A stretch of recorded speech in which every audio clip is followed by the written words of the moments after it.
ফার্মেসিতে যে দেখবেন অনেক ওষুধ থাকে, অনেক ধরনের ওষুধ থাকে। এখন আপনি কি আপনার মন মতো ওষুধ খাইলে কাজ হবে নাকি ক্ষতি হবে? হিতে বিপরীত হবে। এখন আপনি ওষুধ আছে, অভাব নাই, এক একটা ওষুধের এক এক রকম কাজ।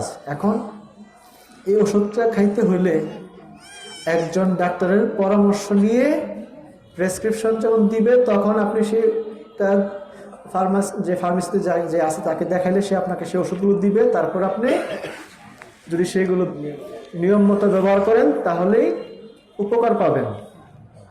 আপনি নিজে মন মতো ওষুধ নিয়ে খেতে পারবেন না। তো বর্তমান সময়ে আপনি একটু যদি খেয়াল করেন, মানে চোখ কান খোলা রাখলে শুনতে পাবেন অনেকে বলে যে কোরআন আছে, লক্ষ লক্ষ হাদিস আছে, আমরা নিজেরাই এগুলো পড়ব, করে নিজেরাই এর থেকে শিক্ষা গ্রহণ করব। বিষয়টা অনেকটা এরকম হয়ে গেল যে আপনি ফার্মেসিতে গেলেন, অনেক ওষুধ আছে, আপনি নিজের মন মতো বাছাই করে খেয়ে ফেললেন। বিষয়টা কিন্তু অনেকটা এরকম হয়ে গেল। লক্ষ লক্ষ হাদিস, অসংখ্য কোরআনের আয়াত, এগুলো বুঝতে হলে, এগুলোর ভিতরের সার নির্যাস বুঝতে হলে যে পরিমাণ জ্ঞান দরকার, সেই পরিমাণ জ্ঞান অর্জন ছাড়া আপনি যদি নিজে নিজে আমল করতে যান, নিজে নিজে সবকিছু করতে যান, আপনি ভুল পথে পরিচালিত হবেন। আপনি শয়তানের পাল্লায় পড়ে ঈমান নষ্ট হয়ে যেতে পারে।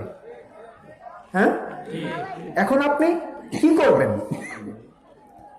আপনাকে যে কোনো একটা মাযহাবের অনুসরণ করতে হবে। 4টা মাযহাবের যে কোনো একটা মাযহাবকে যদি আপনি অনুসরণ করেন তাহলে আপনি সরল সঠিক পথে পরিচালিত হইতে পারবেন। যে কোনো একজন ইমামকে আপনি বেছে নেন,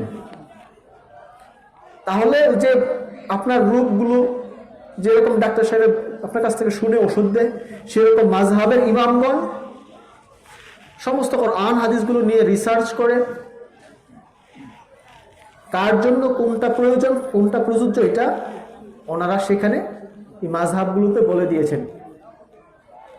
এই জন্য আপনাদের কাছে অনুরোধ থাকবে, নিজে নিজে কখন কোরআন হাদিস যদি ওই রকম জ্ঞান না থাকে বুঝার মতো, তাহলে বুঝতে যাবেন না, নিজে নিজে সবকিছু আমল করতে যাবেন না।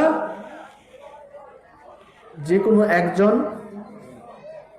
কে শায়েখ বলেন, অথবা যে কোনো একজন পীর সাহেব বলেন, অথবা যে কোনো একজন আপনার শিক্ষক বলেন, একজনের আন্ডারে থেকে, একজনের কাছে থেকে আপনি সেগুলো আমল করবেন, আপনি সরল সঠিক পথের সন্ধান পাবেন। কোরআনে আছে, আমরা সূরা ফাতিহায় বলি ইহদিনাস সিরাতাল মুস্তাকিম, আমাদেরকে সরল সঠিক পথের সন্ধান দেন। হ্যাঁ, মানে পরিচালিত করুন, সরল সঠিক পথে পরিচালিত করুন।